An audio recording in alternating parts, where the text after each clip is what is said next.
Buenas noches a todos y daros las gracias por darnos la oportunidad de poder realizar esta conferencia. Y en primer lugar queríamos también concretar cuál es el título de la conferencia de hoy. Será cómo mejorar la comunicación con los demás. Yo soy Silvia Cuatrecasas, abogado, especialista en Derecho de Familia y en Violencia Doméstica, y aquí tengo a mi compañera. Bueno, yo soy Marisol Ramoneda, soy economista y soy psicóloga y me dedico a temas de psicoterapia y temas de coaching.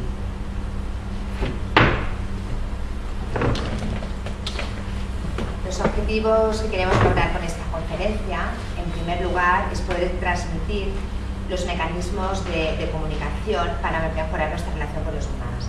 Es decir, intentar realizar una explicación lo más ilustrativa posible de la forma que debemos generar una serie de instrumentos para que la comunicación sea lo mejor entre unos y otros.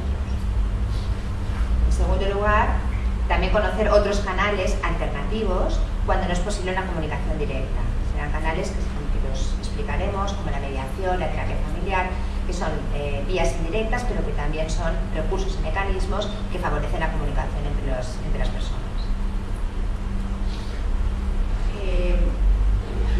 Nosotros somos seres sociales, estamos siempre en relación, ¿no?, con los demás, y es por ello que la comunicación es uno de los elementos básicos para poder interaccionar con los demás de forma adecuada, y en la medida en que lo podamos hacer bien, pues también muchas esferas, ¿no?, de nuestra vida a nivel interpersonal, a nivel grupal, pues se van a ver mejoradas, ¿no?, a nivel laboral, todas las esferas. En la comunicación, si comunicamos bien es provechoso para nosotros. Luego, si comunicamos también podemos expresar sentimientos, podemos defender nuestros intereses y evitar malas interpretaciones. Hay una diferencia entre comunicación e información, porque la comunicación lo que implica es una influencia sobre los demás. Que con lo que decimos influenciamos las actitudes o comportamiento de los otros. La información es simplemente la emisión de un contenido o de una norma. La diferencia. Entonces, esto es como el esquema básico, ¿no? Que nos enseñan en el colegio, ¿no? Que hay un emisor, que es la persona que quiere transmitir un mensaje, un receptor, la persona que lo recibe, un mensaje, que es el contenido, ¿no?, lo que queremos transmitir. Por otro lado está el canal, ¿no? Pues el canal sería el teléfono, el WhatsApp, el internet, etc. Y todo este conglomerado de cosas pasan una serie de incidencias que hacen que la comunicación no sea tan buena y tan correcta como debería serlo, ¿no? Por ejemplo, un porcentaje muy alto es comunicación no verbal. Y claro, la comunicación no verbal, para transmitir con más coherencia, tiene que ir en el mismo sentido que la verbal. Si yo digo, pues, estoy enfadada, y lo digo con un tono de voz así, pues esto crea un poco de confusión. Tiene que ser, pues, estoy enfadada, pues, un golpe, ¿no? Y, bueno, de lo que se trata es que estas dos comunicaciones vayan en la misma línea. Si veis este gráfico, el lenguaje corporal es potentísimo.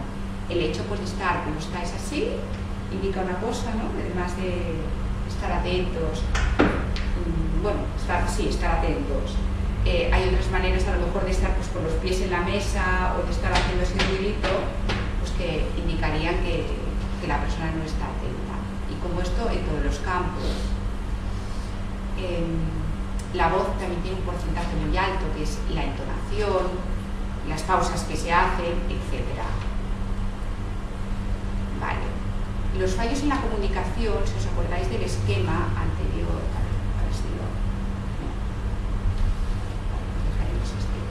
los fallos pueden venir en la misma persona que transmite algo, pues que esté cansado, entonces lo transmitirá peor, o se haya enfadado con su jefe. Estará tan enfadado que lo que diga no lo dirá bien. Lo mismo puede pasar con el que recibe, que esa persona no sé, esté triste o haya perdido, no sé, a un familiar y no escuchará bien lo que le están transmitiendo. O tiene también unas creencias pues, que hacen que la persona que le transmite las cosas pues a lo mejor no la tenga en consideración. Que ahí entran pues, todas las creencias, los valores de la persona. ¿Vale? Por otro lado tenemos lo que se llama ruido, que es, yo puedo ahora estar hablando aquí y de repente pues hay una música y claro, lo que yo os transmita pues se oirá a medias. ¿Vale? Esto sería un poquito así a nivel básico. Y, vale. Entonces, temas generales de la comunicación. No se puede no comunicar. Incluso el silencio es una manera de comunicar, del tipo que sea. O te estoy escuchando, o no me interesa, o déjame en paz. O sea que siempre hay una comunicación, del estilo que sea. Luego, hay dos partes en esa comunicación. Es lo que tú dices, que sería el contenido, y luego está siempre el nivel de relación, ¿vale? Que si yo a ella le explico, le digo algo, no me es neutra que sea ella, sino pues habrá detrás, ¿no?, una relación laboral, una relación de amistad. Esto hay que tenerlo en cuenta. ¿Qué pasa?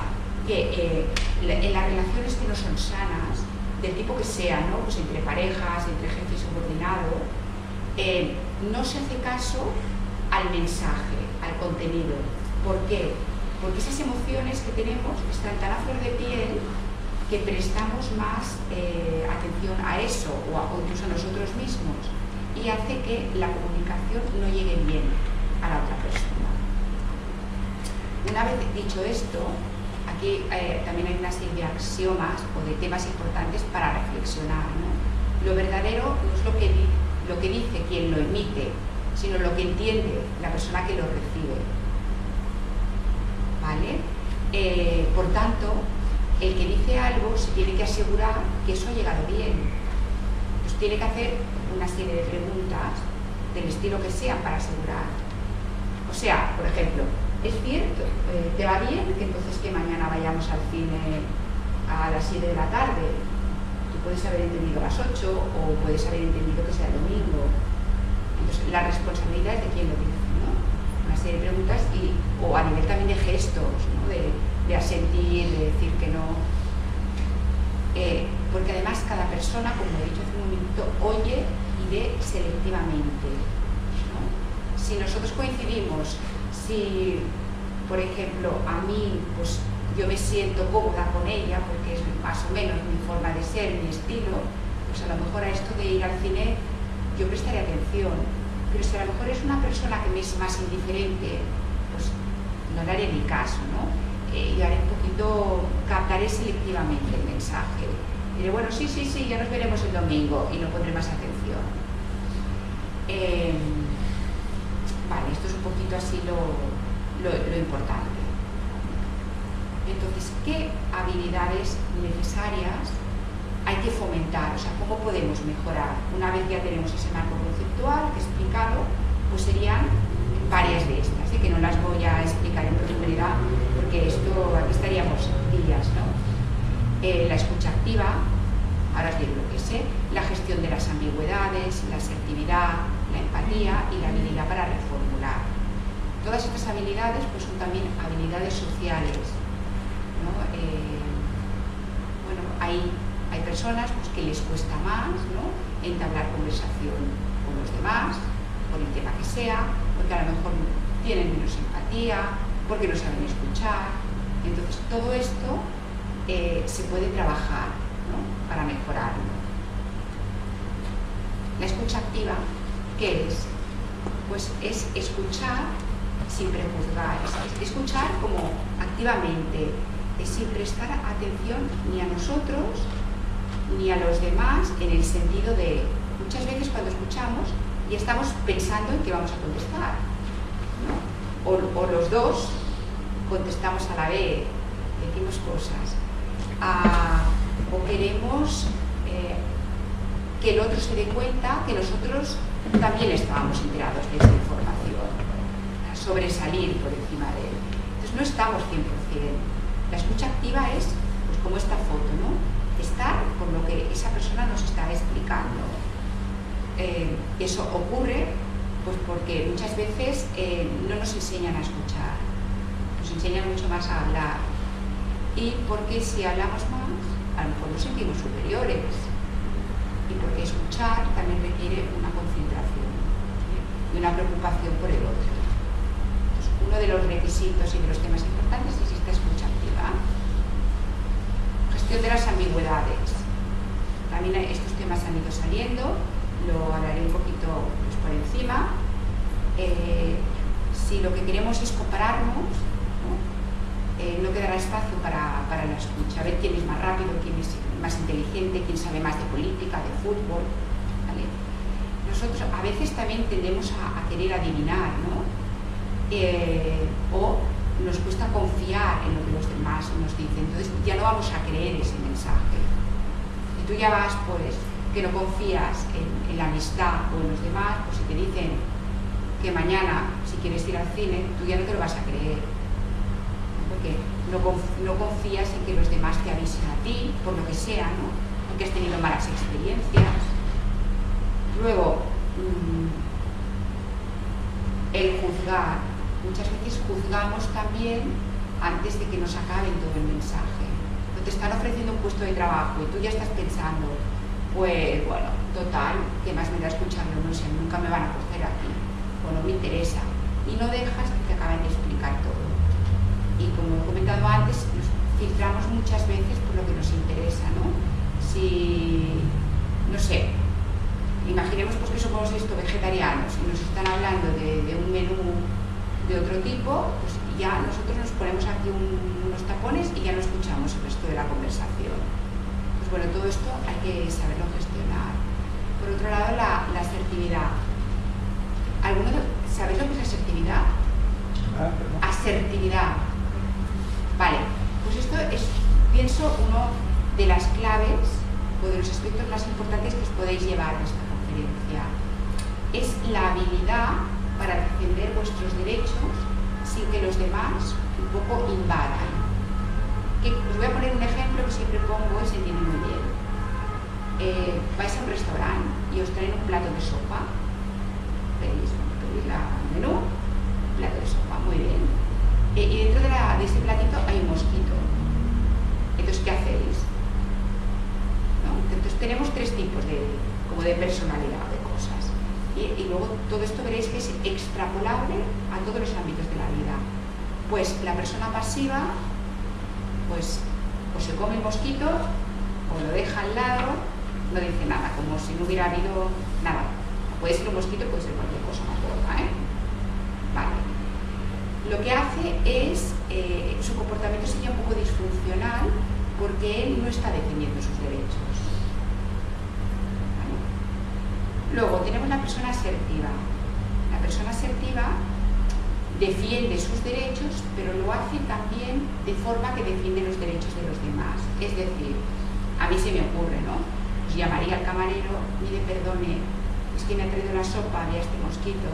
Si no le importa cambiármela, pues se la lleva y me trae otra. Tú aquí respetas que tú tienes un derecho a un plato de sopa, que no haya intrusos dentro, pero por otro lado se lo dices bien, ¿vale? La persona agresiva, ¿qué haría? Ya está bien, yo no vuelvo nunca más aquí, esto es una vergüenza, o se tiraría el plato o se iría del restaurante, ¿vale?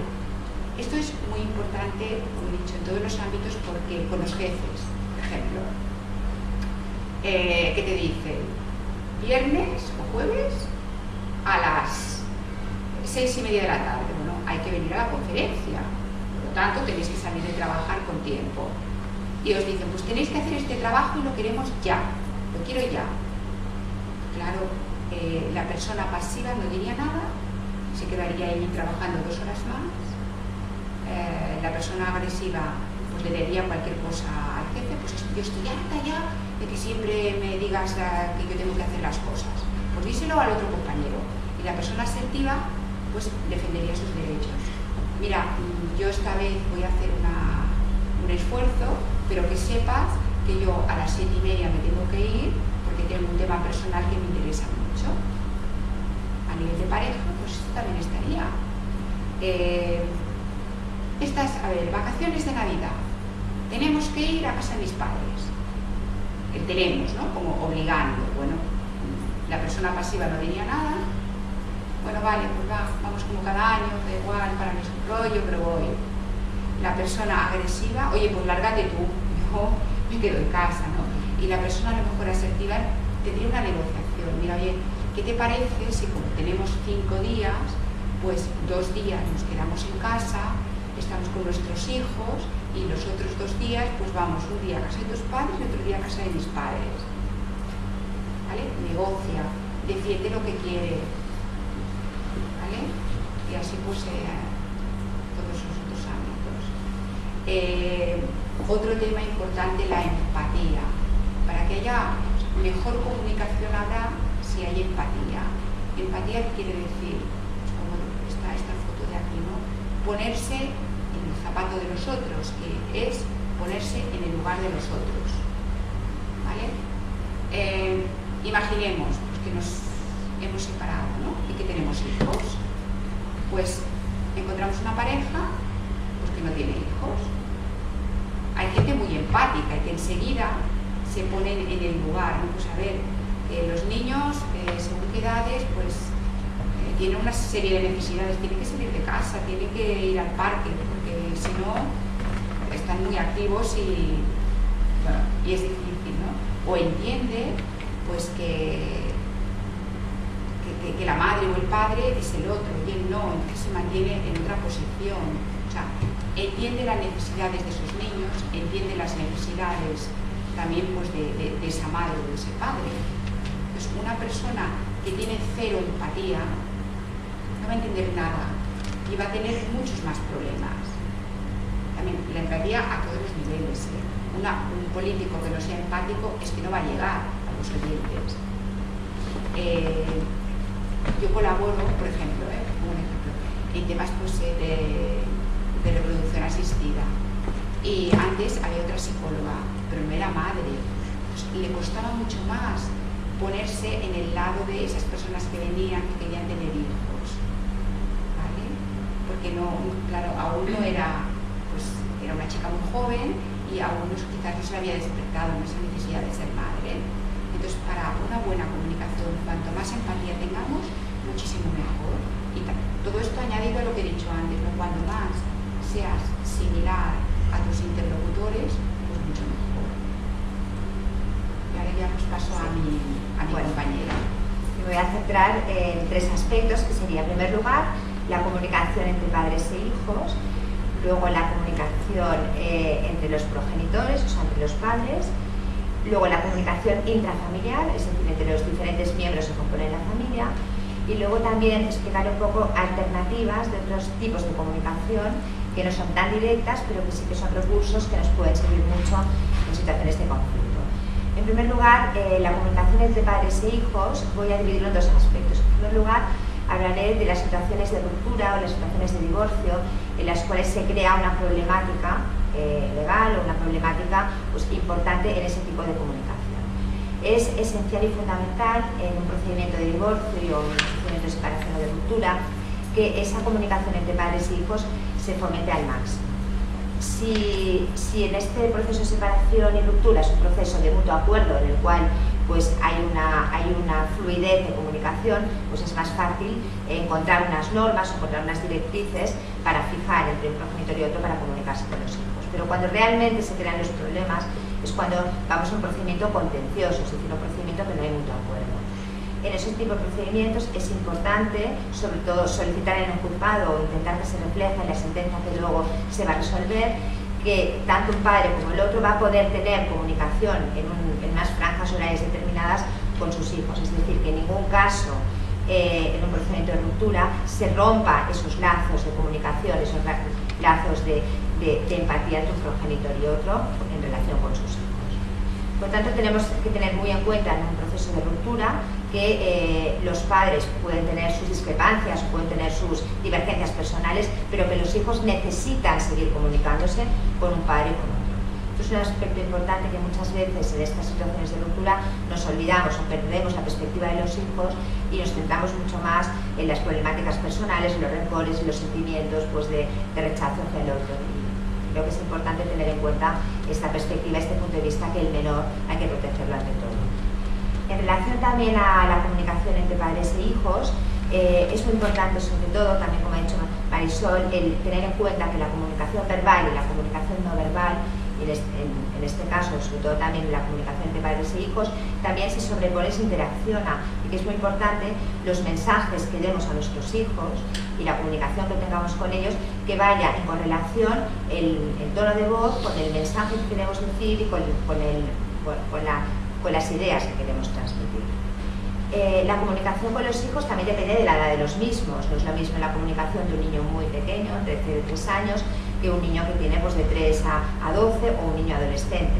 La comunicación con los adolescentes pues, tiene una serie también de características distintas, porque también es una fase en la cual pues, el niño pues, no es, o el chico no es ni niño ni adulto, y también tiene, pues, se debe tener un trato bastante especial o bastante particular en este tipo de diálogo. El diálogo con los hijos es muy importante, es importante fomentarlo al máximo y encontrar sobre todo un espacio para fomentar ese diálogo. En el diálogo puede haber actitudes negativas, que hay que intentar evitarlas, y actitudes positivas. Por ejemplo, en muchas ocasiones con los hijos, cuando nos enfadamos, utilizamos reproches, acusaciones. Por ejemplo, frases como ¿cuántas veces tengo que decirte esto? O eres un egoísta, eres un mentiroso, tú tienes la culpa. Por ejemplo, estas frases ya cortan un poco la posibilidad de que haya pues, una buena entente, un buen entendimiento con el hijo, porque ya corta ese canal de diálogo. También puede haber insultos. A veces los padres pues, nos ponemos tan nerviosos que decimos ¿cómo puedo ser tan memo? Pareces idiota. Esto ya corta también esa vía de comunicación o esa vía de diálogo con el hijo. También a veces, ante nuestra desesperación, estamos sobrepasados, podemos amenazar incluso a los hijos, como vengas esta noche, tarde, no entrarás en casa. También a veces damos órdenes, porque claro, tampoco sabemos ya cómo gestionar el comportamiento de los adolescentes o de los hijos, y decimos, quiero que limpies tu habitación en este mismo momento, y damos órdenes muy taxativas. También a veces pues, utilizamos sermones moralizantes, ¿no? ¿Te parece bonito lo que has hecho con lo peligroso que es? Por ejemplo.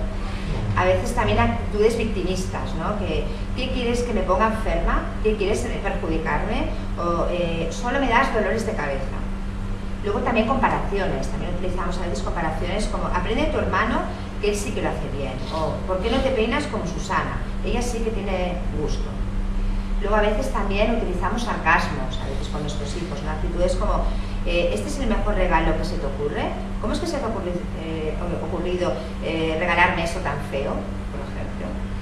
A veces incluso también situaciones o frases que también son improcedentes, como decir, si sigues mintiendo tanto te quedarás solo, o si sigue así que vas a ser un fracasado. Claro, estas frases que muchas veces te salen espontáneamente porque estás totalmente ya harto de actitudes o de indisciplinas o de comportamientos no adecuados de tus hijos, hay que intentar quizás estas frases pues no utilizarlas tanto, porque sí que cortas esa posibilidad de tener un espacio más cercano con tus hijos. Y lo que ocurre entonces es que según qué adjetivos calificas a la persona, lo que se llama ponerle etiquetas, es que eres tonto, es que no sirves para nada.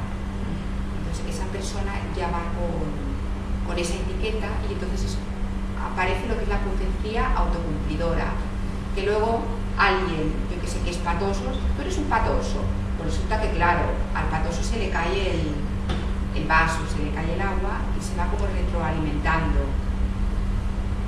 Quizás a veces en estos momentos que hay esa tensión o que uno está desbordado, pues a lo mejor es mejor en ese momento no comunicarse con el hijo y a lo mejor dejar un espacio de tiempo, y en un momento que uno esté más tranquilo, más reposado, pues quizás sí poder a lo mejor pues comunicarse de una forma pues mejor y quizás más beneficiosa también para el niño. También a veces pues se pueden utilizar frases más indirectas, que puedes escribir lo mismo, pero que pueden ser más positivas. Por ejemplo, decir, bueno, tu habitación está muy desordenada, o en esta relación pues, hay dos suspensos, o los platos están sin fregar. En cambio, no hubiera sido adecuado decir otra serie de cosas, como eres un egoísta, tú has suspendido esas 2 asignaturas, o tú no has fregado los platos. O sea, este imperativo de tú no has hecho, tú no has querido, claro, es mucho más agresivo que quizás lo mismo o la misma idea encierra de una forma más dulcificada. El tú, o sea, el utilizar tú eres tal o tú eres cual, pues siempre pues, hace que el otro se pueda poner más en contra, ¿no? También a veces con los hijos es importante decir claramente lo que deseas que haga tu hijo. Por ejemplo, quiero que te esfuerces como eres capaz de hacerlo. O decir, hay que recoger la cocina. En cambio, sería unas frases más negativas o una forma más negativa de manifestarlo, es decir, eres un vago, no estudias nada, no te vas a morir por ayudarme un poco. Estas frases ya también cortan esa vía de comunicación. También es fundamental en muchas ocasiones pues, comentar los propios sentimientos, es decir, si estás enfadado, muéstrate enfadado, no tengas miedo de mostrar tus sentimientos. En cambio, sería muy negativo de cierto tipo de frases como no mientas, sé que por las tardes no estudias. Es quizás encontrar la forma de expresar los sentimientos y lo que uno quiere transmitir para crear un clima más adecuado entre emisor e interlocutor, en este caso entre padres e hijos. ¿Qué estrategias consideramos que son importantes para utilizar esa comunicación entre padres y hijos? En primer lugar, dejar, como he dicho antes, para otro momento, quizás algunos comentarios que en ese momento no somos capaces de transmitir por unos sentimientos que se nos han creado ante un desbordamiento con nuestros hijos. En segundo lugar, una estrategia muy buena es ponerse en lugar del hijo, o sea, ponerte en lugar en la situación que le está pasando, intentar entenderle, recordar lo que sentíamos nosotros en la edad que teníamos, en esa misma edad, lo que nos podía pasar a nosotros cuando teníamos la edad de nuestro hijo, intentar ponernos en su lugar. La empatía. Sí. Quizás encontramos alguna situación que se la podemos comentar a nuestros hijos de que nos ha ocurrido algo semejante a lo que a ellos les está pasando en ese momento. Luego también transmitirles que casi todo se puede solucionar y que hablando, lo que con el diálogo, que compartiendo, el adulto, en este caso el padre, puede encontrar una solución que minimice pues, el impacto que puede tener en él. ¿Qué recomendaciones son importantes en la comunicación padre-hijo? En primer lugar, el diálogo. El diálogo es el mejor medio para conocer a nuestros hijos, para resolver los problemas que podemos tener con ellos y aumentar así la unión y el apego entre nosotros y nuestros hijos, ¿no? También es fundamental buscar tiempo, es decir, que la comunicación no sea algo rápido, que transmitimos algo y porque tenemos mucha prisa. La verdad es que el tiempo, la paciencia, el dedicar un espacio pues, determinado, incluso muchas veces es importante si tenemos varios hijos, el poder diferenciar esos tiempos, ¿no? Y dedicar un tiempo a uno, otro tiempo a otro, para así también individualizar esa comunicación con un hijo o con otro. Luego también, como ha dicho Marisol, aprender a escuchar activamente, a ponernos en el lugar del otro y entender lo que nos está diciendo también con los sentimientos que nos va a transmitir, ¿no? Y también pues en estas conversaciones que tengamos con nuestros hijos, sobre todo pues intentamos transmitirles pues un buen humor por parte nuestro también y no siempre estar pues tensos o estar a lo mejor pues muy cansados porque venimos del trabajo, quizás encontrar un momento para que esa comunicación pues pueda ser también más fácil. En relación a la comunicación entre los progenitores, la comunicación intrafamiliar, sería la comunicación entre todos los miembros de la familia, entre los padres, los hermanos, entre los hijos, una comunicación más a nivel global. Hay familias en que el estilo de comunicación que se utiliza es un estilo de comunicación muy basado en el silencio, o sea, muy basado en comunicarse poco, en expresar poco los sentimientos, en quizás pues hablar solo pues, de situaciones o de hechos muy cotidianos, del tiempo, de lo que pasa pues, fuera, en la calle, pero no profundizar. El momento que en una familia tiene un estilo más basado en la poca comunicación, en el silencio, los miembros de la familia también van a extrapolar y también van a comunicarse exteriormente con otros grupos o con amigos o con el trabajo de esa forma. O sea que es muy importante lo que se transmite a la familia para que luego los tipos de comunicación de forma exterior pues también serán muy similares. Hay otras familias que la comunicación es más abierta, más sincera, más detallada, en el sentido pues, que se fomenta mucho ese canal de diálogo. Por ejemplo, se intenta pues, que a la hora de cenar nunca se vea la televisión, se intenta a lo mejor hacer dinámicas en las comidas o en las cenas para sacar temas que todo el mundo opine.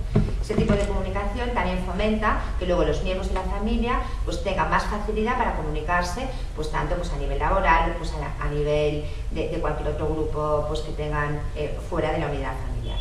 Tanto, una recomendación sería pues, que cuanto más comunicación hay o cuanto más entendimiento, cuanto más canales de diálogo se encuentren en la familia, pues más posibilidad que esas personas pues, también sean más empáticas, asertivas y que también tengan más capacidad para comunicarse en el exterior. En relación a la comunicación entre los progenitores, me centraré también en primer lugar, los temas de separación y los temas de ruptura. La comunicación entre los progenitores es fundamental en estos procedimientos, sobre todo para intentar buscar un espacio que los padres se puedan comunicar en los temas relativos a los hijos. Hay que obviar todo lo que son las problemáticas personales, las divergencias, lo que ha dado lugar a la ruptura, si ha habido terceras personas, si ha habido pues, algún tipo pues, de patología, algún tipo de situación en uno o en otro, y centrarnos en el tema parental, centrarnos en la capacidad de uno y otro de cuidar a sus hijos y hablar únicamente de los temas relativos a los mismos, a cualquier tema, pues, tema médico, tema escolar, tema afectivo, e intentar buscar esa vía de diálogo entre los progenitores con el fin de buscar pues, la máxima estabilidad para los niños. Ese diálogo entre los padres, esa comunicación, ¿cómo puede ser entre los progenitores? Puede ser una comunicación pues, presencial, es decir, que estos padres pues, sean padres maduros y respetuosos, que puedan verse en cualquier momento y que puedan hablar. A veces esa comunicación más presencial no es posible y a veces tiene que ser por mensaje o por WhatsApp, incluso muchas veces por vía email, porque es difícil o porque aún no se ha superado esa situación, ¿no? de conflictividad entre ellos y se tiene que utilizar otros medios.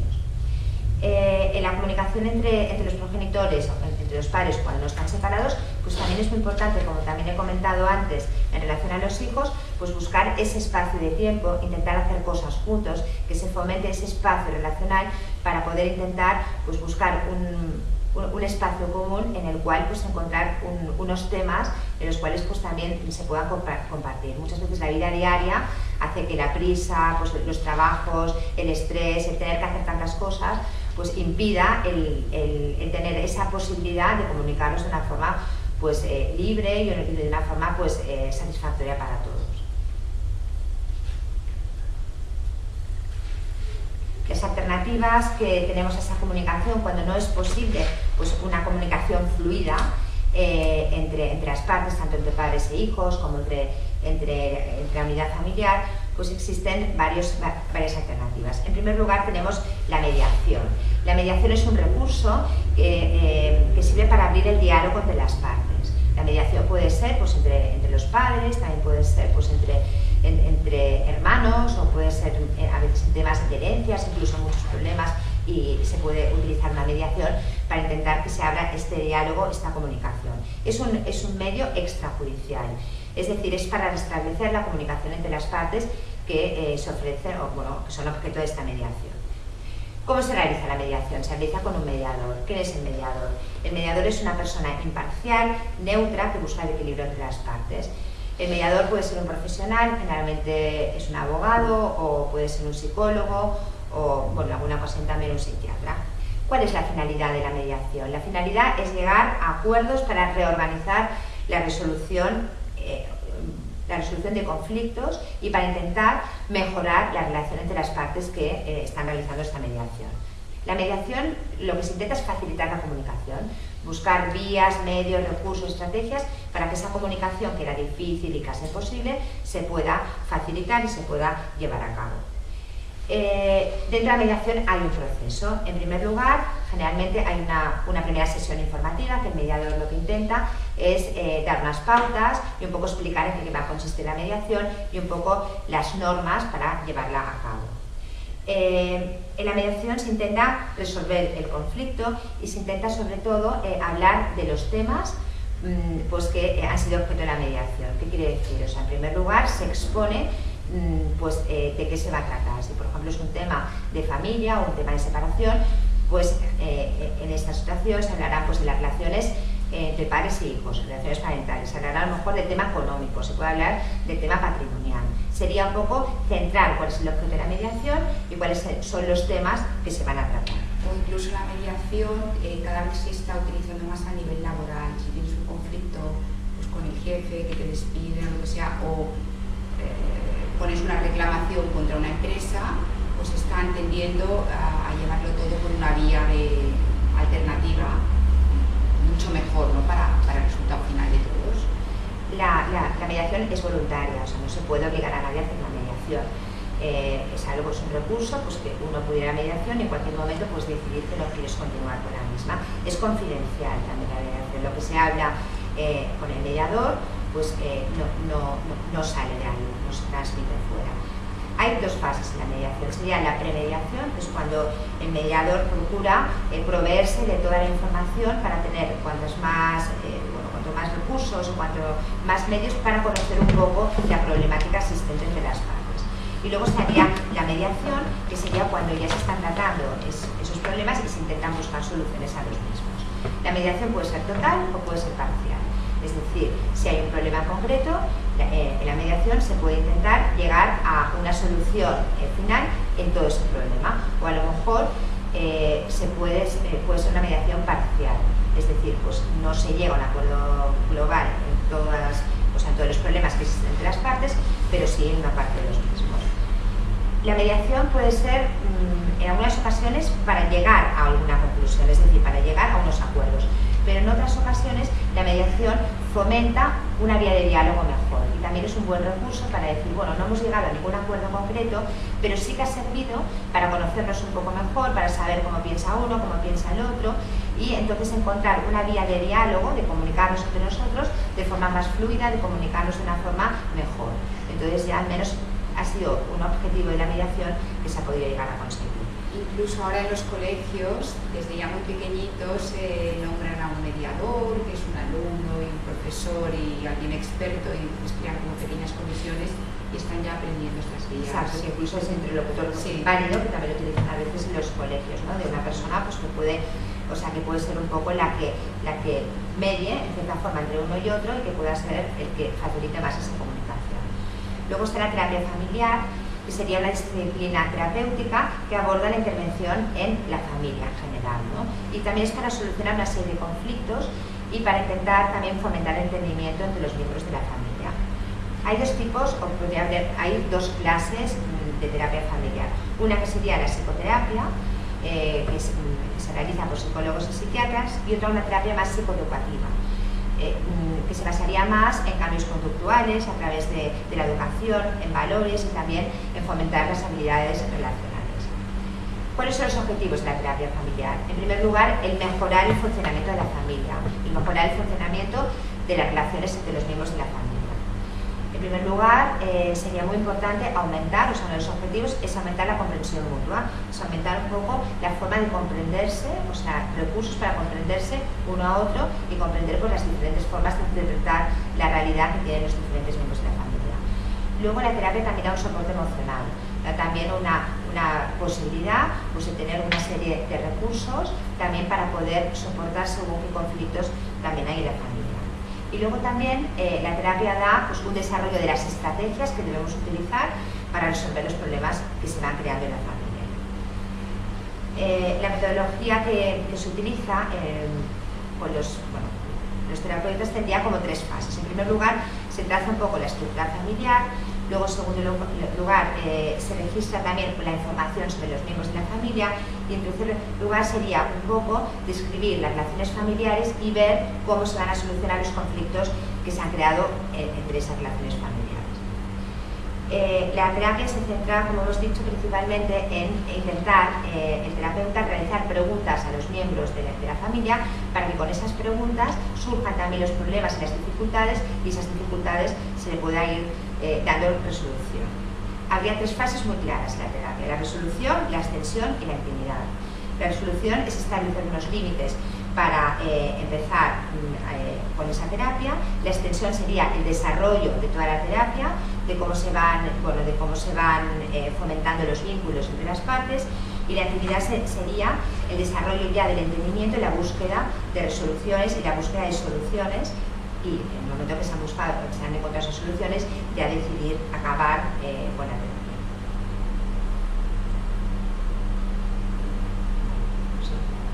Un poquito como resumen, sí. Estamos al final casi. Vale. Sí, a ver, nuestro consejo sería básicamente considerar ante todo la posibilidad de llegar a acuerdos entre las partes implicadas sin judicializar el conflicto y intentar tener un interlocutor único, intentar, cuando no haya posibilidad de comunicarnos de una forma abierta, pues recurrir a la mediación, a la terapia sistémica e intentar buscar esas soluciones alternativas para buscar la comunicación mejor. Y desde el punto de vista psicológico, aplicar un poquito lo que hemos hablado de esas habilidades sociales que existen, entre la que destaca esto, comunicar asertivamente. Es decir, defender tus derechos, pero hacerlo de forma adecuada, no ser agresivo, tono de voz correcto, decir las cosas con respeto a los demás. Esto sería el final.